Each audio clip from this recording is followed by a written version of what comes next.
YouTube! Batman and Robin here with Bells of Steel. Okay, today we're building the all-in-one weight stack trainer. Just so you know, we are filming this video as of February 2024, so if you're building this in the cyberpunk future, make sure you are building version 1.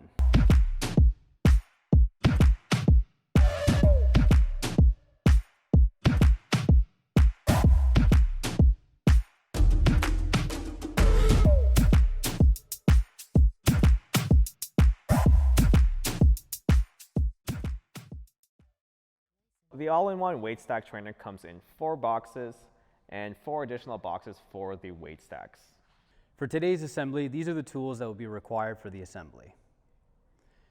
You'll need a knife, a 19 and a 17 millimeter wrench or socket wrench, a fixed wrench, and either a flathead or a Phillips screwdriver. We have already built one of the all-in-one trainers for our showroom, and we found a slightly more efficient way to assemble it as opposed to our instructions. So we're gonna deviate a little bit, and we're gonna show you how to do that now. Okay, so step 1, you're gonna open up box 1 of the all-in-one trainer. It's gonna have your trusty manual. Oh, and it's also gonna have the cables for your machine. A common issue with the cable towers is the cables twisting. As you can see, it's coiled up for quite a long time. So the first step you wanna do before assembling your weight stack all-in-one trainer is unraveling all of the cables. So step number 1, you're gonna look for part 34, which is about the bottom of the base, followed by screw number 8, which is the only bolt that you have, taking your Phillips or flathead screwdriver and screwing it into the base of part number 34. Cool, you are gonna take your number 3 bolts, your number 12 washer, and your number 10 nuts, and you are just gonna thread it inside out from the centerpiece to the back base. Our next step is to pull out part 39. This will screw into the front part of the base.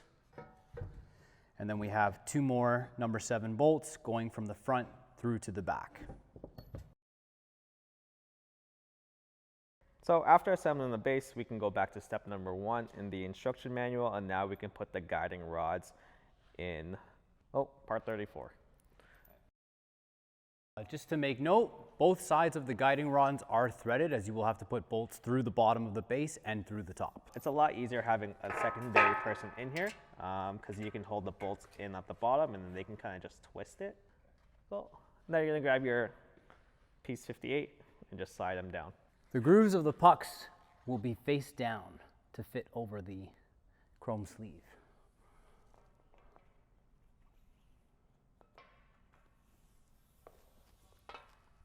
So this is where we're going to deviate a little bit from the instructions.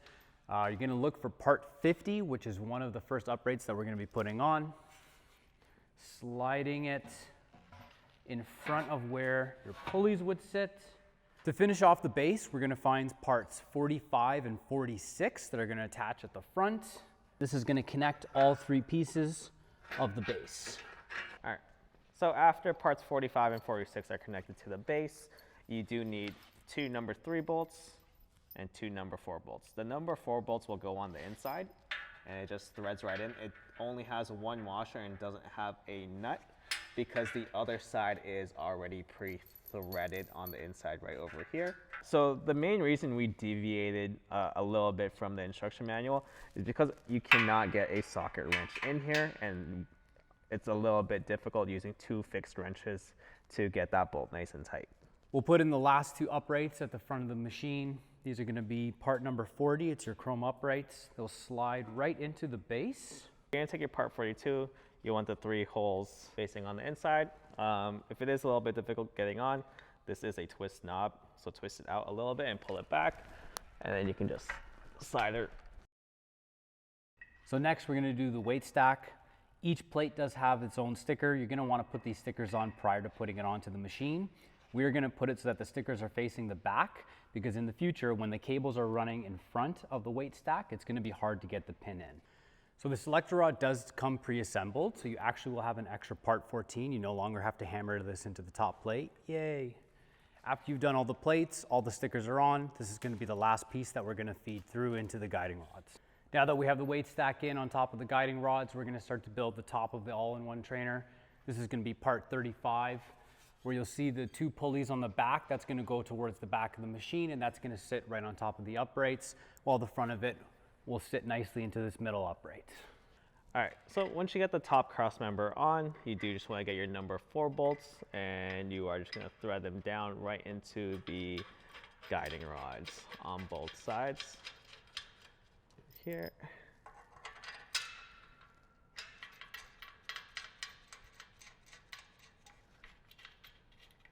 Top cross member to the middle upright, we're going to take bolts number 3, again a pair of washers and nuts.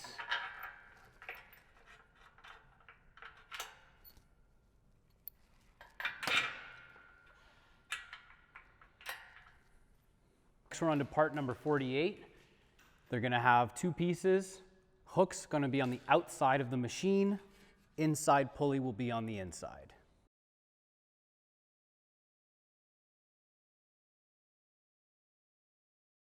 Lastly, number 2 bolt's going to connect all 3 pieces.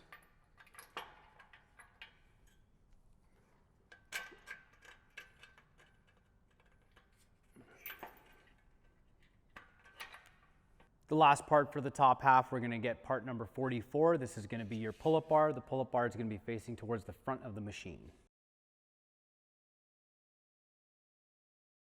Been taking over. Okay, so we have the 2 kidney pieces, which will hold that aluminum pulleys at the front.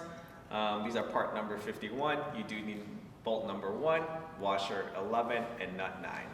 For these bolts, you don't want to over tighten because this should be swiveling freely. If there's any sort of resistance, just back off a little bit. All right, Batman back here, going back to the cables. We have cable number 1, which is labeled as part 30. This is going to feed through these cables at the front of the all-in-one trainer. Cool. All right, so we're going to take cable number 1, which is piece number 30, and we're going to take one of your pulleys and your number 6 bolt, 12 washer, and 10 nut. So you're going to have 1 bolt that goes in through the bottom here that locks in the cable. You're going to have 1 on the bottom,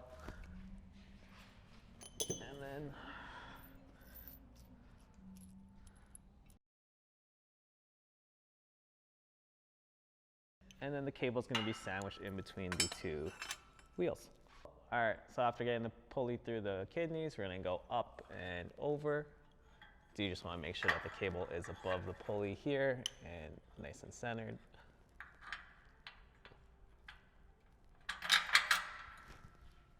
Cool, we're going to follow this cable all the way towards the middle of the machine, right through. And then again, make sure that the cable is right in between the pulley.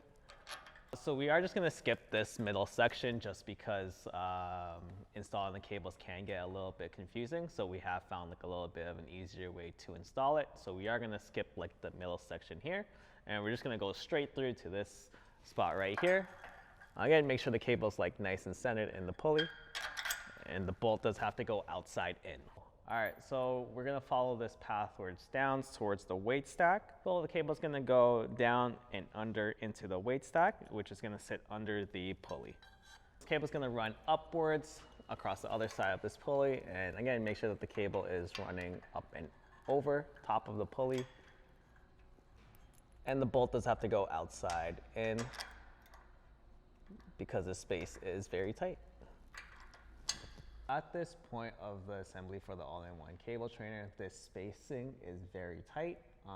So at the moment, we don't have a washer for the bolts on the inside, just because there's not enough space to get that washer in between. Now that you've gone up and over, we can now install the cables on this middle side that we skipped initially.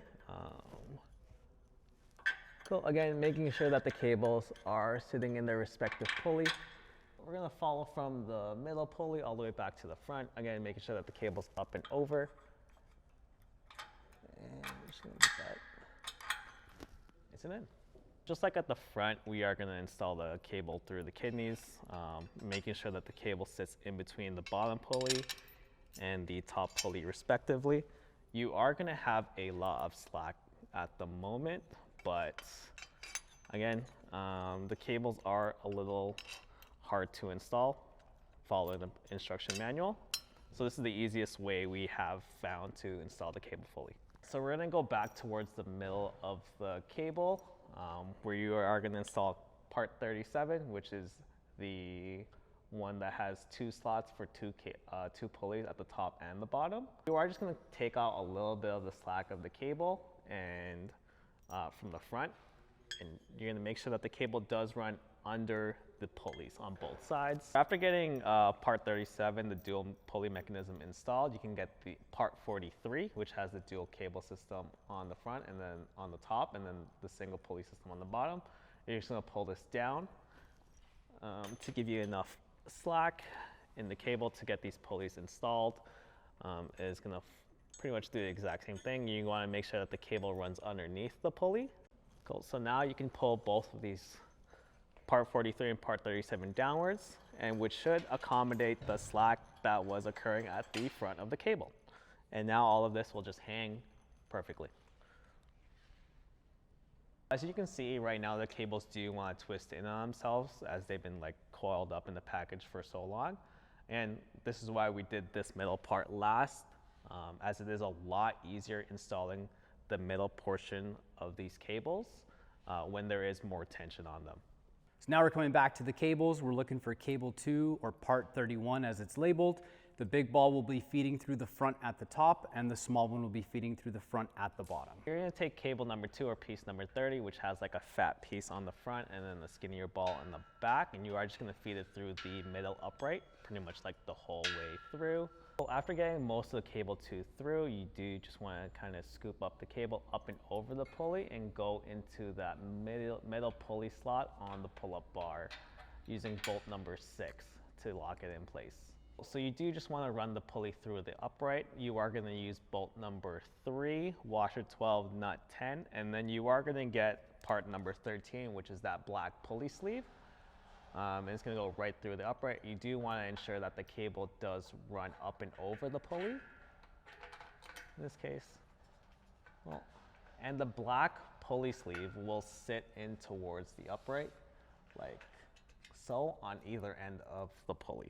Run the rest of your cable down towards the very bottom of the upright, and you do want to feed the other end of the cable through this gap first before installing the rest of the cable system, because you want all of your slack to be on the front end of the upright. So the main reason you do want to feed the cable through the upright before installing the pulley is because it will run underneath the same pulley. Which would be very difficult to get through once you get this pulley installed, because it completely blocks that ball from coming in. But yeah, you do want to take your pulley wheel and take your number 6 bolt just to lock that in place, and then you can slowly pull the slack through. So as you can see, based on the cable right now, it does run underneath each other, the same cable does. So you do just want to kind of pull that slack through all the way, ensuring that one end of the cable is, again, running underneath each other. And so now you're gonna go on this secondary pulley slot, and you wanna make sure that the top cable is sitting underneath this slot right here, and then you can just make sure by like kind of pulling up on it.